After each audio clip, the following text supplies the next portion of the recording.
I actually had one of the team say to me yesterday that that intro makes us look like we had Matt Lucas on the show, which I think is quite hilarious. But great intro piece there. Hello, guys. Welcome along to Tuesday's edition of Let's Do Lunch, episode 17. Who'd have thunk it? We have made it this far, and it's great to have you with us. If you're watching Let's Do Lunch for the first time, please hit subscribe. We've got a few more episodes to come with some amazing guests down the line. But today, joining us soon, hopefully in the UAE, a few technical problems. Ian Ohan's going to be on the show from Krush Brands, and we're going to be jumping into conversation with him about what it's like juggling multiple businesses right now in the current climate and world we're living in. Plus, we'll happening in Dubai. I also have a bit of a personal relationship with one of Ian's brands, and I'll put this out there now, and hopefully we'll be able to talk about it again. But I lived in Dubai for a couple of years, and I used to order on a very regular basis pizza from one of his brands called Freedom Pizza, and it's the most amazing pizza I've ever had in my life. So I can't wait to sort of have a chat with Ian a little bit about that and their success out in Dubai. But also having lunch with us today, Ralph Meyer. Ralph is a global lead customer success manager at LinkedIn. What does this entail? Well, Ralph works with clients as a partner, help them achieve their strategic and operational recruitment objectives by advising, consulting, and working with them to implement complex recruitment solutions on LinkedIn. Ralph, I said it before we jumped on the live. Thank you for coming on. You stepped in last minute, which I'm so grateful for. I think I met you first a couple of years ago at LinkedIn Live in Maidstone, and we had a great chat about features that are coming up in LinkedIn. I think now's not the time to chat about features. Now's the time to say, how are you? And how have the last few been for you working for a platform like LinkedIn in this current world? Well, thank you for the invitation. How could I stand it up? And also, it's been a while, about 2 years ago. So how have things been for us? It's been pretty good so far. I think one of the things that we've had to learn, certainly as a business, is how to work remotely or work separate from a team. So within our teams, we usually are quite tight knit, and I think it's sort of that adjustment. But Ben, you and I were having a conversation just prior to this, saying that for us, our team's actually a little bit closer together because a lot of my team is actually globally spread apart, if that makes sense. And we regularly have a call. Pretty much 9 o'clock in the morning, you turn up if you want to, if you don't, or if you need that sort of banter. And it's brought us a lot closer together. So silver linings, I guess. But yeah, it's tough out there. Lots of different ways of working, lots of different ways of doing things. So there we are. Yeah, it is a tough. And as you can see today, I'm back in the office. This is only my second time in the office for about 18 weeks because I had paternity leave as well just before the pandemic hit. So yeah, this is crazy. Bit of a backstory, Ralph. We basically got this office, which is now a Digital Beans office, 2 weeks before we were all told to work from home. So it's like, crazy, right? So our management is still fresh on the walls. Exactly. Yeah, it really is. It's very like different surroundings, but obviously feeling like home already. What does your role entail then? So obviously you work for LinkedIn. And I think when you bluntly say that someone works at LinkedIn, they expect that you're in the office all day with the owner of LinkedIn going over what new features are coming up and what's happening with the platform. What do you do with clients then when it comes to working with them on LinkedIn? And where is that success within your department with those clients? Yeah, so I think a lot of people assume that LinkedIn.com is the brand and that's it. But there's actually quite a lot of segments to LinkedIn. So we've got things like recruitment solutions, marketing solutions, sales solutions, as well as learning solutions. And you would have maybe come across these in your travels through LinkedIn Learning or LinkedIn Sales Nav. In my case, I specialize in LinkedIn Recruiter. So I've been a headhunter for pretty much 15 years of my career. And the area I specialize in specifically is working with customers to not only go to market to find the best talent, but also to fulfill their talent requirements through using LinkedIn Recruiter, either proactively emailing and sourcing people or using their job to attract individuals. It's kind of weird because you think to yourself, surely people will just apply for roles and go work for a business. But it's never that easy, is it? It's all marketing. So let's say if we all want the same people, how do we differentiate ourselves? So I work with my clients quite often just to try and figure out, right, I'm company X, Y, and Z. I want talent from company Y, Z, and X. How do I craft something compelling for them to want to work for me as a business, especially if I'm after that sort of 5% of employees that are the very best at what they do? And quite often it's actually broader than that. Sometimes it's just the 5%. Sometimes it's, hey, I need to hire 1,000 developers, as an example, and they need to have Ruby on Rails experience. And you're like, hang on, there aren't that many out there. So how do we go about recruiting Ruby on Rails specialists, as an example? Yeah, and we will come back to chatting about the recruitment process through LinkedIn, because right now more than ever, recruitment and looking for jobs is going to be at the forefront of what LinkedIn can do to help people. So I definitely want to come back to that. Luckily enough, Ian's just joined the call, so I'm going to try and pull Ian in here. Ian, how are you doing, buddy? Are you okay? Yeah, I'm good. Sorry, I was trying to download Firefox and Google on Mac, but I'm all good now. Thank you. Oh, amazing. Thank you for jumping on the show. Ian, let me just quickly do a quick intro, because we done a nice snazzy intro for Ralph, so I feel rude if I don't do the same for you, mate. Ian has built a world-class food and beverage operating and franchising company called Krush Brands. He's also responsible for a number of healthy and mission-orientated brands in Dubai, of which one, Ian, I made a point at the show to say this, but you made a few pounds out of me during my time in Dubai. Freedom Pizza, just incredible. Absolutely incredible. And whilst I was in Dubai, so I must have got there in 2016 and I left in 2018, I feel like I watched the brand sort of start and it grow during my time out there, which was absolutely amazing. And I think you opened a couple of branches in my time just being there. So welcome to the show. And right now, I suppose it must be a very, very strange time for you with multiple businesses. Yeah, I think it's exciting, actually. I mean, we're in an unusual, economic environment with the pandemic and whatnot. But no, I think our business model, we're very lucky. Our business model is mostly delivery focused. I mean, we're 95% delivery. We're healthier food brands in general, Freedom included. And, we have Wildflower Poke, we have Coco Yogo Vegan Kitchen, we have Freedom Pizza, we have Salad Jar, and we've got a few more brands that we're working on now. But it's a very exciting time for our business as we pull all of these brands together on this common platform, which is our tech platform, our delivery platform, and our operating platform. So that's a very exciting time for us. Before we jump into the exciting things to come, which I definitely want to focus on with this conversation, what is the situation right now in Dubai? How is it looking out there? Well, it's a difficult question, because we've gone from sort of pandemic, economically, we've gone from a pandemic situation that started around mid-February. Then we went into Ramadan here, which is unique to the region, which, where it's typically a slower business period. And then we're heading into the summer. So, for the restaurant industry in particular, it's been a sort of a triple hit, one thing after another. So it's been, I think, challenging for a lot of restaurateurs. I think the UAE government did amazing things in terms of the severity of the lockdowns and the actions they took to control the situation, which hopefully is largely behind us at the moment. But we're now starting to feel the impacts of the lockdown. I think not just us, but globally. And to try and make sense of that is challenging, but people still have to eat, so we consider ourselves lucky. Yeah, and I saw an amazing article, actually. I think it was on Gulf News. I'm sure it was on Gulf News anyway, about the appreciation for delivery drivers. And as you say, you've multiple businesses where you offer a delivery service and you function on a delivery service. It's great to see communities in the UAE, isn't it, getting behind and celebrating delivery drivers, because to some extent they are unsung heroes as well from this pandemic. Yeah, look, we've always we have a fleet of over 200 of our own delivery drivers, and we like to treat them very well. They're the front end of our business. They're the business end of our business, so to speak, and they're also very much part of our team. So I think, unlike some third-party companies, almost we cross-train all of our delivery drivers. They work in our stores. They do they obviously do deliveries, but they're very much part of our broader team. And what we do is, in fact, most of our general managers for our stores actually started as delivery drivers, which is kind of cool. So they're much more integrated in our business than just delivery as such, and they've done an incredible job. And they're the people that, I mean, they're our brand ambassadors as they deliver our food to our customers.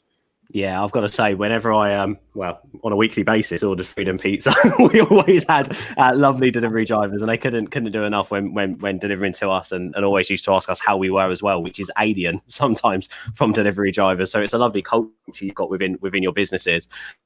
I do want to quickly ask, and Ralph, I'm going to come over to you in a second about LinkedIn and how small businesses at the moment can utilize the platform for good. But you mentioned then, Ian, about exciting times ahead. You were talking then about maybe a potential shift in mentality and where you're putting your time during this crisis to try and make sure that you're growing and expanding internally and also externally. So what have you been working on, and how was that sort of maybe slight mentality shift potentially within the business to focus on different things and exciting things for the future? I don't think there's been much of a mentality shift, because it's more of a doubling down of the vision and the business model that we have, which is really leveraging the things that we've built to date. We have our own tech company, so 60% of our orders come through on our own platform directly. As I mentioned, we have our own delivery fleet, and I guess our real asset is this platform that allows us to do everything and not have to pay third-party delivery, not have to pay aggregators, not have to pay franchise brands. So our business model is very enclosed, and we're you see a lot of trouble in our industry today globally. A lot of big brands, small companies going out of business. They're being pushed over the edge by basically new entrants to the market, disruptors that are basically taking value from the value chain that can't be taken without somebody suffering. And we don't. I think our business model, basically, we manage all of that, and we maintain all of that value within ourselves. And we very much think this is the future of food and beverage, and we think the industry is broken today because the disruptors, which they themselves don't make money, have taken too big a chunk out of the business operators' value chain. Yeah, I mean, Ralph, we hear a lot of stories, and LinkedIn, when you scroll through a timeline, you see a lot of stories similar to what Ian's talking about there in terms of businesses and how they approach things and things that they're doing right now to try and combat what they're going through to improve in the future as well. Do you think now is the time, if you are a business owner, to stories like this and to be able to talk openly about your journey? Oh, loaded question that is. So I think one of the things we've certainly seen over the last 3 months or 4 months is a lot of examples of creativity. I would probably say is something that we've definitely sort of noticed on LinkedIn. And I think from a creativity perspective, I mean that how do we overcome circumstances that are not in our favor? So to your point, all of a sudden we have entrants into a market that are disruptive. They are changing the way that we service the market. And one of the things that big businesses, and I'm going to sort of cite this for smaller businesses, is that big businesses are unfortunately slow to change in many respects. And there's actually opportunity for smaller organizations to pivot a lot quicker than us larger businesses. Having said that, we've seen great examples of how companies have sort of pivoted in the circumstances where all of a sudden they say, oh, hang on, why do we do business the way that we do? Can we do this differently? And I mean, I've had some really interesting examples. So for instance, one of the farms in our local area, they tend to sell all of their wares in the local farmers market. And all of a sudden, lockdown said, hey, you can't do it. So all of a sudden I said, fine, no problems. We'll just start doing a delivery. So all of a sudden they found themselves in a total different business model where they're going directly to your customer. And they did this really innovative thing, which is pretty cool. They sort of took a video and said, hey guys, we've got fruits, we've got mangoes, we've got this. You better eat them today because they're going to spoil within a few days. So all of a sudden, I feel like I've got a vested interest in this farm and getting them to deliver food to me, which when we went to the market stall, I would just pick up my fruit and carry on, right? So all of a sudden that change, that shift, as an example, a creativity around that is a big differentiator that we've seen from small businesses, but also the ability to pivot really quickly compared to us big businesses that said, oh, we don't know what to do in this current environment. How do we see things in the future? So I think there are those merits, but unfortunately disruption is everywhere.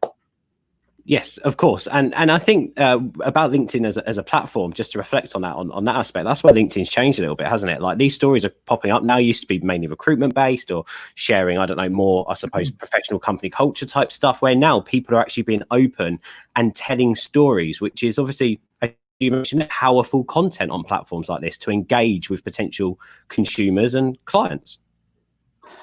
Absolutely. I mean, I think like you said, our members are actually producing content. So contrary to belief, we don't really vet the content that we have on LinkedIn. It's usually member produced. And I think from a coronavirus perspective, all of a sudden the content has shifted to how do I work from home? How do I become more effective? How do I make this adjustment? And that's all been thanks to members. You guys kind of help us with steering the conversation. And that's certainly taken a prompt shift where all of a sudden companies are shifting away from those conversations about, hey, how do I become better in certain spaces versus how do I pivot to this challenge? And like you say, the creativity around that has been immense. I've seen some fantastic pieces of content come from Dan Knowlton as an example, Mark Gaisford as an example, where all of a sudden they're producing content, embracing the situation, saying, right, how do we overcome it together? And I think that that's changed compared to previously. This is my business, is how I do things, versus now it's more community driven, if that makes sense. And how are we contributing? That certainly is a shift that we've seen in some of the posts that we've seen from a marketing solutions perspective as well. So yeah.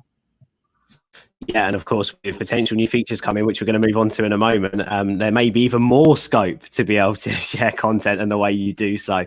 Ian, I just wanted to come over you and speak about a little bit about your backstory. And usually people have those conversations at the start of the interview, but I think it would be nice because we've had a couple of questions come in. We were talking about the fact that you've got multiple businesses and you've named a couple of them. I noticed on your LinkedIn profile that you mentioned that actually you was late to the entrepreneurial game, so to speak, or so to speak. Yeah. So how did you get into running your own businesses, and then how did you manage to scale those to become a multiple business owner? Sure. I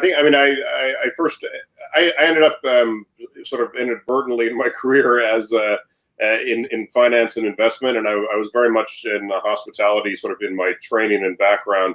But I ended up working for big multinationals, KPMG, Arthur Andersen, and eventually Jones Lang LaSalle and other brands in real estate investment and finance. And so I spent about 15 years of my life doing that, which was a great training ground, and I learned an incredible amount. But I always, in my heart, wanted to go back to doing something that was more, closer to my heart. And so I had a company that started in 2006 with two partners that we built up over about 2.5 years to be. I think it was probably one of the largest, certainly privately held real estate investment and consulting companies. And we sold that to Jones Lang LaSalle at the end of 2009. We sold it at the end of 2006. We started in 2004. Stayed with them for 3 years, and then I wanted to go back to my sort of more entrepreneurial roots, or I wanted to re-engage with my entrepreneurial self. And I started with a company called Naked Pizza in the U.S., and I took them as a franchise. Operated well. That company sort of fell to the wayside, and we were pretty excited about what we were doing. But again, it was all delivery, healthy, and we basically doubled down on that, and we created our own. I started a company that does all of our own food technology. And then we started adding brands to that. So the other brands that I mentioned. Today we operate 4 brands. We have a few more brands coming, but we've basically evolved into a cloud kitchen model, and so our next step is to open much larger scale centers in the UAE and in strategic locations regionally and internationally. I'm interested to find out, Ian, as a business owner, have you gone through anything like you're going through now?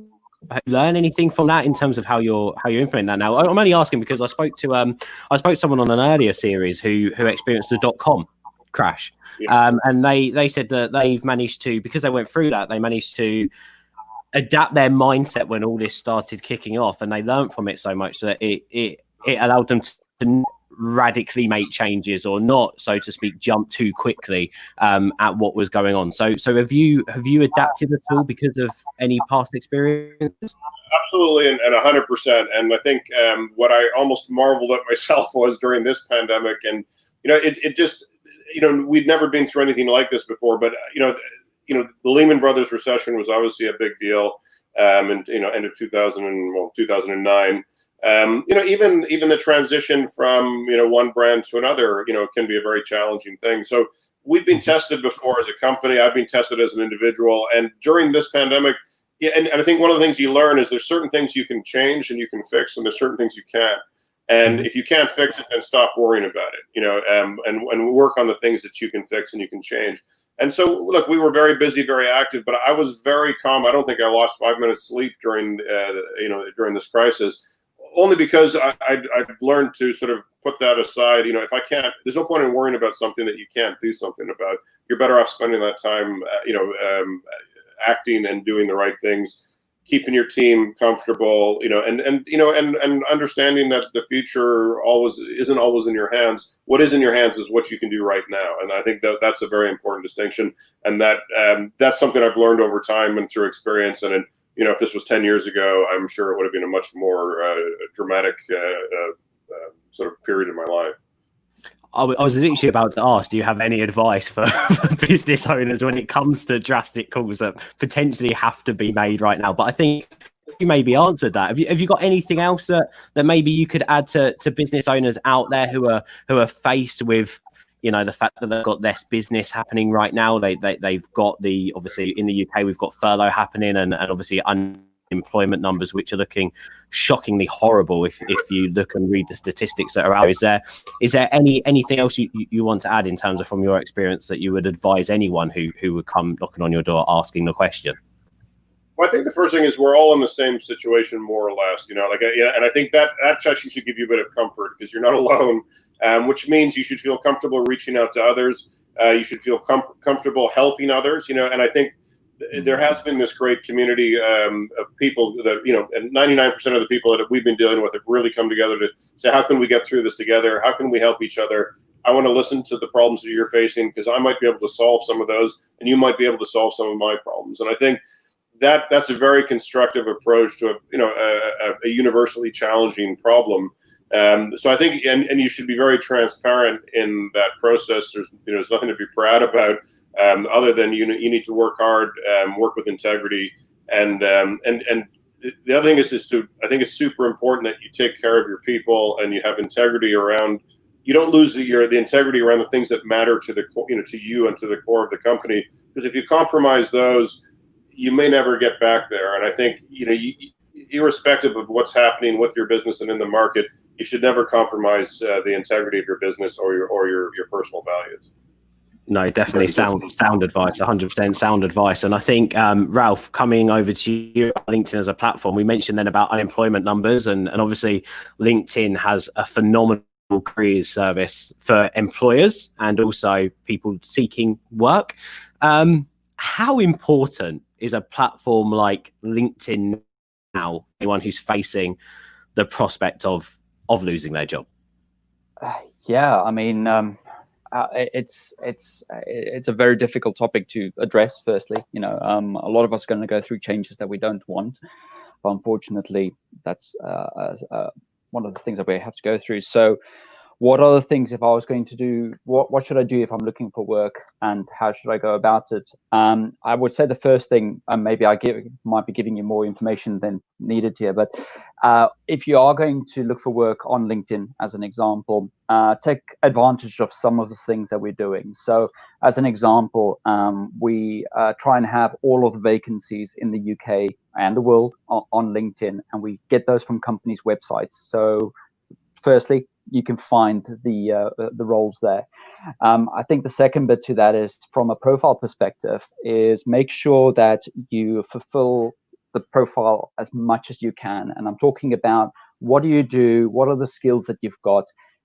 If I don't know about you guys, but for me, it's quite difficult to write my own CV, as an example. So I would usually find somebody who's similar to myself and see what they've written, and then try and use that as a source of inspiration to include into my profile.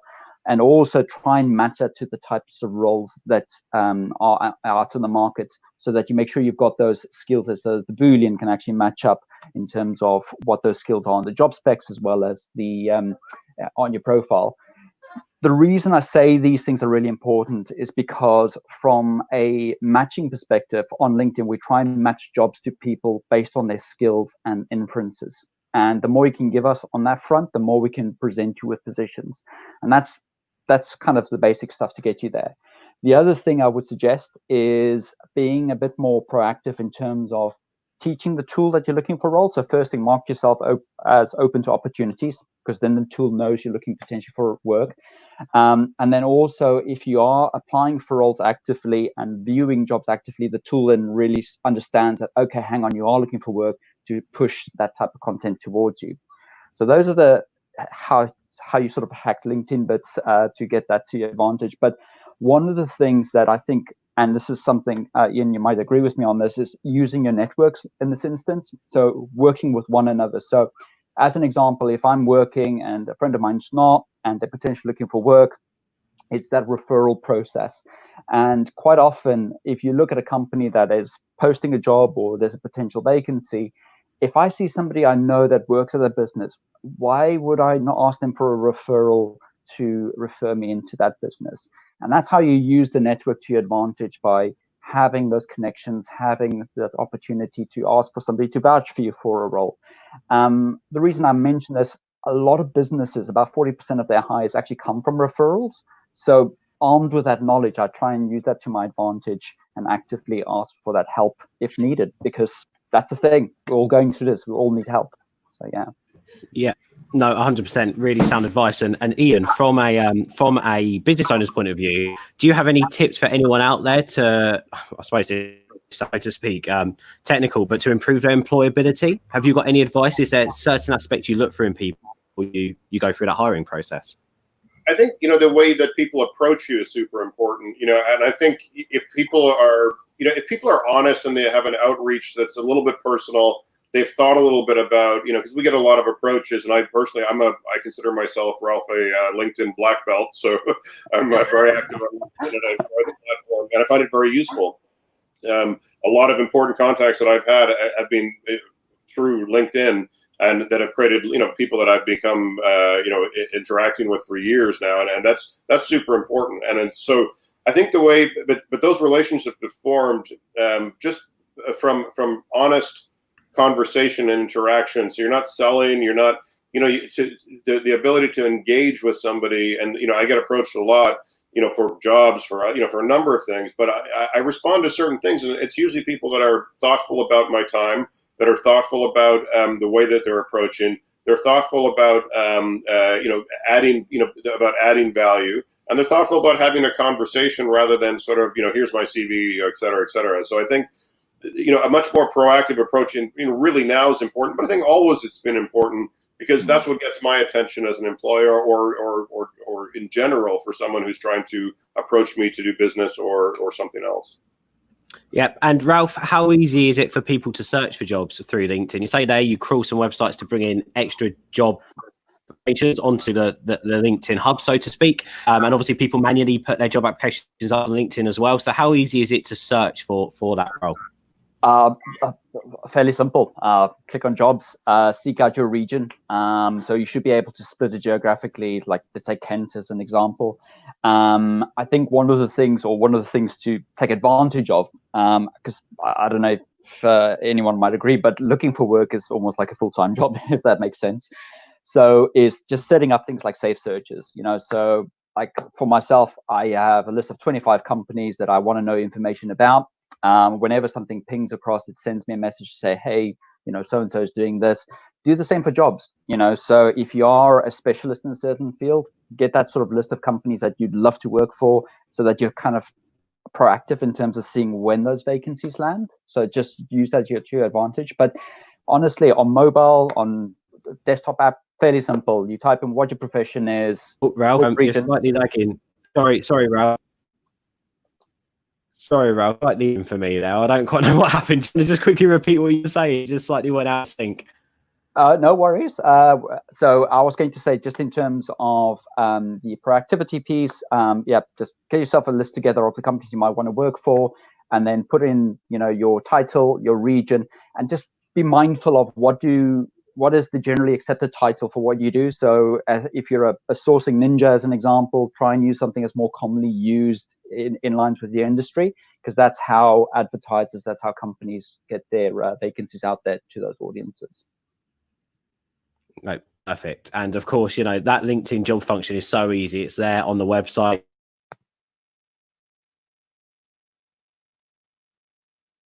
Jobs is with yourself. And quickly hit on that. I don't know, maybe if I'm lagging or if it's you. Can you guys hear me okay? Can you hear me all right? Yeah, we can hear you. Yeah, thumbs up. Okay, cool. No. Oh, perfect. Ian, I just want to hit on one more thing with you, if it's okay, and that's about the importance of making sure your consumers have a great experience, whether that's your website, whether that's for engaging with your brand online through social media channels. How important has it been during these times for you to be able to engage through channels like LinkedIn and Twitter and Facebook and social media channels with your audience? I think it's super important. It's always important, but during a pandemic, it's even more important because you need to, during the pandemic, we had to reassure our customers of the things that we were doing to make sure that we were safe and that they were safe. And I think you need to use every channel that you can to do that. That makes sense. So I think, it's absolutely critical. Communication during crisis is absolutely critical. I think it's been proven time and time again. And the frequency of communication needs to go up. The quality of the communication always has to be good. And it's a conversation. It's not a diatribe, and it's important to treat it that way. We were very interested. We use platforms to listen to our customers more than we tell them. And so it's very much a conversation, not a billboard. And I think that's super important. Second tip coming up today, so make sure you hit that subscribe button. We're going to be talking about how you can check if your website is responsive on mobile. Really simple trick, because somebody forgot to ask one of the account management team to do a tip today. I don't know who that would have been. It wouldn't have been me, so I don't know who's responsible for that. The host of the show never forgets anything, right? But before we do, Ian, you say you regularly use LinkedIn, right? I'm sorry, I just missed you there. You regularly use LinkedIn, don't you, Ian? You regularly use the platform. I'm a regular user of LinkedIn, and I've benefited from it greatly. Yes. So this is a really exciting time, because whenever I see Ralph or catch up with Ralph, I prod him about features that are coming out on LinkedIn soon. And he always throws some gems my way. For instance, he told us about LinkedIn events about 6 months before they landed. He told us about live a few months before it landed. So I'm really intrigued now to quickly get us. I've got a packet of spaghetti here. I'm just going to prod Ralph a little bit and see what we can get out of him. Ralph, what features are coming to LinkedIn? What can we expect? Cool. I'll mention a few freebies firstly. So on LinkedIn, I think it's linkedin.com/COVID-19. We've got some free resources available for people to learn how to work remotely using LinkedIn Learning, those types of things. So that, if you are looking for guidance, we've got a few resources available to members there to take advantage of. So that's a freebie that's available. Secondly, we've actually recently changed open to opportunities, which is actually a feature that you have on linkedin.com. So if you are looking for work, we've worked on the algorithm to not only push that in front of more people, but also, and you might see this occasionally, but in somebody's photograph, you'll see like a little green banner around it saying open to opportunities. And what that means is that from a networking perspective, as a headhunter, I can quickly sift through a list and I can see, okay, these people are open to opportunities, and actively pursue them first. We also added a feature recently. You may have seen this on LinkedIn. It's how to pronounce people's names. So this is a particularly awkward one, especially if you're going to interviews or to meetings where somebody may have a name that you're not familiar with the pronunciation. And it actually has a little sort of a volume button next to the person's name, and it's them pronouncing their name in the way they would prefer it to be pronounced. So it's a useful little feature just to click on that so that you know how to pronounce someone's name. And embarrassingly, I had a colleague who I've been mispronouncing their name for a very long time, and I realized that now, and I'm quite ashamed of myself. So, and then one additional feature is that we used to have a product called LinkedIn Elevate, which is a broadcasting tool for employees. So let's say if you've got a company and you've got circa 100 employees and you wanted to broadcast a post to your employees only, not the whole of LinkedIn. That previously was a corporate product that we had available to big corporates. We've actually said, you know what, we're going to introduce that into my company, which is something I think is kicking off sort of maybe early 2021. So it's something that I could communicate with my employees on LinkedIn saying, hey guys, this is a message from your CEO as an example, and it'll only go to your employees in that space. So that's pretty cool stuff. But yeah, quite a few things still brewing. Yeah, I was going to say that. I love the sound of like the business platform. If anything, that sounds like the integration of a potentially Microsoft Teams around there. Maybe sounds anyway. I'm not at liberty to say. Of course not. One thing you didn't hit on was LinkedIn Stories. I take it we're still a little while away from that yet, because there's been a lot about that on my LinkedIn timeline recently. Yeah, so I think what you'll tend to find is that these types of things go live in the States first. There's areas to test. I think Stories actually went live in LATAM to test it there first.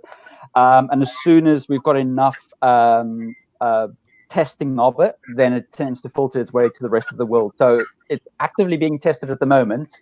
I don't know when it'll go to the rest of the world just yet. So, fair enough. Well, I think instead of having a 90-second tips there, I think we've had a good insight on how to use LinkedIn Jobs. We've had a great, we've had Ian share his tips to business owners as well. I don't think I can ace that. I don't think showing people how to find out if their website response is going to get anywhere near the value from the rest of this show. So we will leave it there, I think, today. Ian, just quickly before you head off, can you quickly where they can find you on LinkedIn and connect with you, and where they can find out more about your brands? So people can go to crushbrands.com. That's the mother site, and then we have all of our separate brands listed there as well. And I'm Ian Ohan on LinkedIn. You can find me, and I probably respond more on LinkedIn to email, if that helps. So as well, Ian. Yeah. I think we're all guilty of doing that. Ian, I could chat with you for hours about business and ways like that. Hopefully we'll get the opportunity to do that another time. Ralph, amazing to catch up with you. Thank you for stepping in last minute. Where can people find out more about you, and where can people find out more about what they can get out of LinkedIn for their business? Yeah, so there's a few areas that you can go to. Firstly, my name is Ralph. I should hopefully be the first on the list. If I'm not, let me know. The other thing is, within LinkedIn itself, if you go into some of the back-end segments to it, so I'm thinking it's linkedin.com/products as an example. We pretty much have a list of all of our products and the things that we're working on there. If you're a developer, same thing, just linkedin.com/developer. That'll give you a bit of insight into the development areas that we've got that you could potentially use APIs on. And then lastly, if you're just interested in some of the data we got, linkedin.com/economic graph. That'll show you some macroeconomic data that we have that we've been distributing to the World Economic Forum and other sources. Yeah, handy to understand that data as well, isn't it?